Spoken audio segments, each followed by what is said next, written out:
बाबा जी की प्यारी सास संगत जी, आज जो मैं आपको बताने जा रही हूँ उससे पहले अगर आपने हमारा चैनल लाइक, शेयर, फॉलो और सब्सक्राइब नहीं किया है तो जरूर कर लीजिए।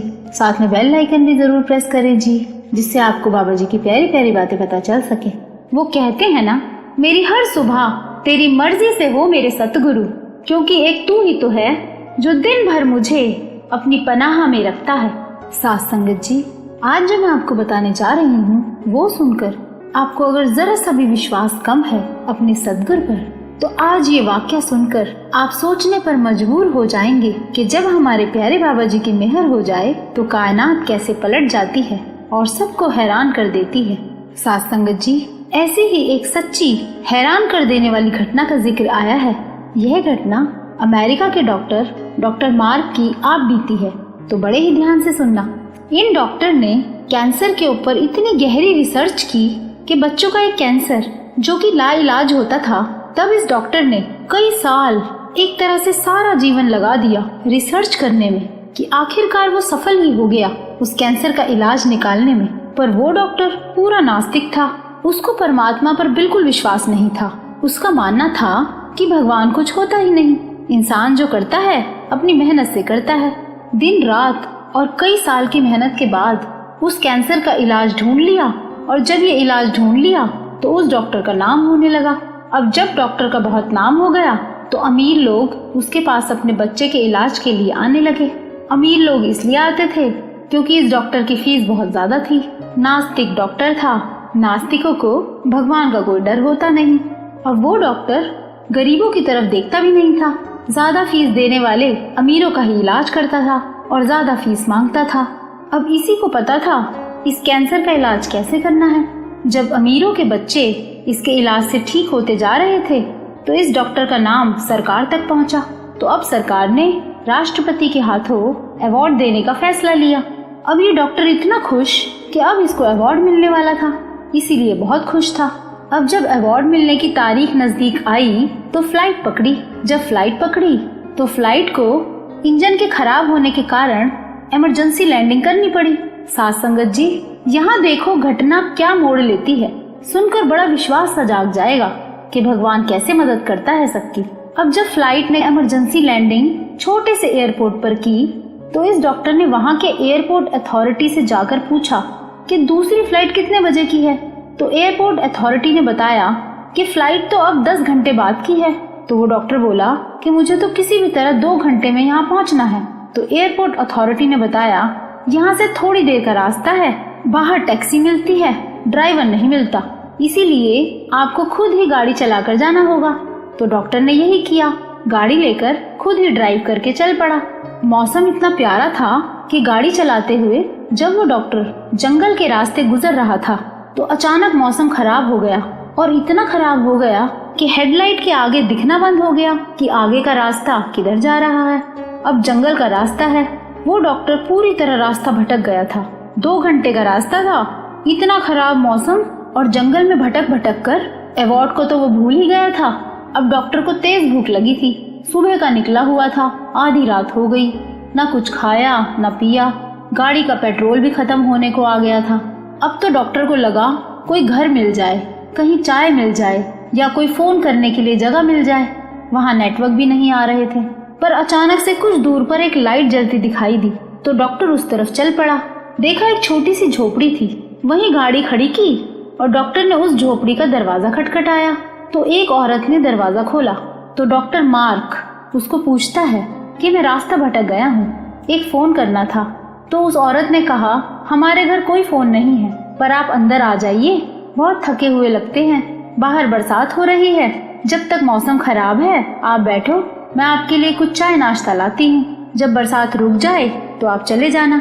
अब डॉक्टर मार्क को तो यही चाहिए था कि कहीं चाय नाश्ता मिल जाए। घर में जो कुछ भी था उस औरत ने चाय नाश्ते के साथ उसको खिलाया। अब डॉक्टर मार्क वेट करने लगा कि बरसात रुक जाए, पर बरसात थी कि बंद होने का नाम ही नहीं ले रही थी।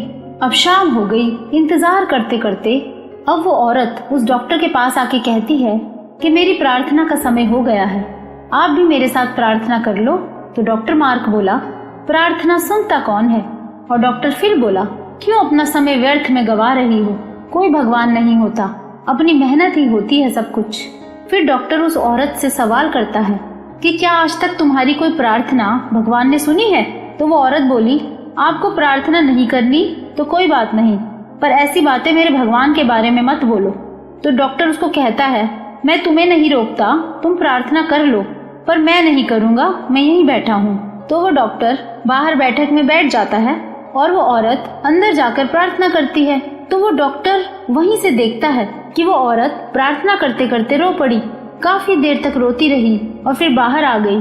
तो वो डॉक्टर उस औरत से कहता है कि देखो, कोई तकलीफ है, कोई दुख है तो उसके लिए मेहनत करो, किसे रोकर दिखा रही हो? वो भगवान किसी की नहीं सुनता तो रो क्यों रही हो? तो औरत कहने लगी कि मुझे मेरे भगवान पर बहुत विश्वास है और वो मेरी प्रार्थना जरूर सुनेगा, मुझे भरोसा है बहुत। आज तक उसने नहीं सुनी मेरी प्रार्थना तो क्या हुआ, पर वो सुनेगा जरूर, ये यकीन है मुझे।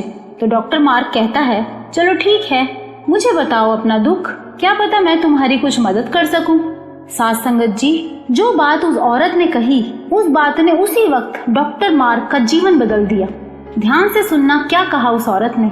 उसने कहा, मेरा छोटा बच्चा बीमार है, पालने में है और उसको ऐसा कैंसर है कि जिसका इलाज ही नहीं है। यहाँ जितने भी डॉक्टर गांव के बाहर हैं, मैं उनके पास जा चुकी हूँ। वो कहते हैं इस कैंसर का इलाज है ही नहीं। और उन्होंने ये भी बताया कि एक डॉक्टर मार्क है जिन्होंने इसका इलाज निकाला है, पर वो सिर्फ अमीरों का ही इलाज करता है, गरीबों का नहीं। तू उसके पास पहुँच भी गई तो भी तेरे बच्चे का इलाज नहीं करेगा, क्योंकि वो सिर्फ अमीरों का ही इलाज करता है। अब तो भगवान भरोसे ही बैठ तू। तो वो औरत जो बोली सुनकर हैरान रह जाएंगे। अब वो औरत बोली कि मेरे मन में आया कि मैं डॉक्टर मार्क के पास पहुंच भी गई तो वो मेरे बच्चे का इलाज तो करेगा नहीं, इसीलिए रोज भगवान से प्रार्थना करती हूँ कि हे मेरे मालिक, कि मैं डॉक्टर मार्क के पास तो जा नहीं सकती, तो इसीलिए आप ही डॉक्टर मार्क को मेरे घर पर भेज दो। अगर मैं पहुंच भी गई तो वो मेरे बच्चे का इलाज नहीं करेगा, इसीलिए भगवान तुम ही उसके मन में दया डालो और उस डॉक्टर मार्क को मेरे घर भेज दो, जिससे वो मेरे बच्चे का इलाज कर दे। वहाँ मेरे सद्गुरु। साथ संगत जी, उस औरत की ये बात सुनते ही डॉक्टर मार्क, जो उस औरत के सामने ही था, उसका पूरा शरीर कांप उठा और वो हैरान रह गया, मानो समय थम गया हो, और सोचने लगा, प्लेन खराब हुआ मेरा, इमरजेंसी लैंडिंग हुई, मौसम खराब हुआ और इसी घर में मुझे शरण मिली।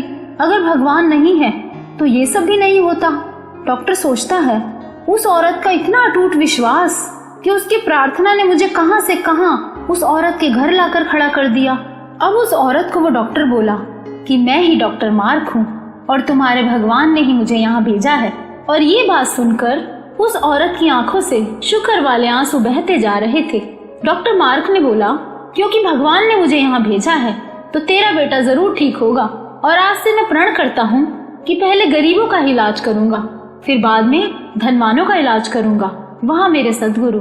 साथ संगत जी, उस औरत को परमात्मा पर कितना भरोसा था, और हम लोगों को ही देख लो, हम अरदास करते हैं कि बिन बोले आ सब कुछ जानदा, उसके बाद भी विश्वास की इतनी कमी है कि जब गुरुद्वारे में अरदास करवाते हैं तो वो भी नाम बुलवाकर, क्या वो जानता नहीं कि क्या तकलीफ है हमें?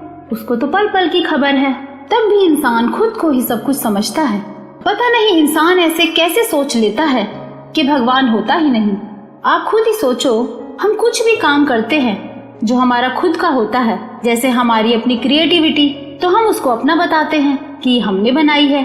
और जो इतनी सुंदर दुनिया, इतने सारे अलग अलग शक्लों के लोग, कई हजार करोड़ तरह के जीव, कोई तो पावर है जिसने ये नेचुरल मशीन बनाई।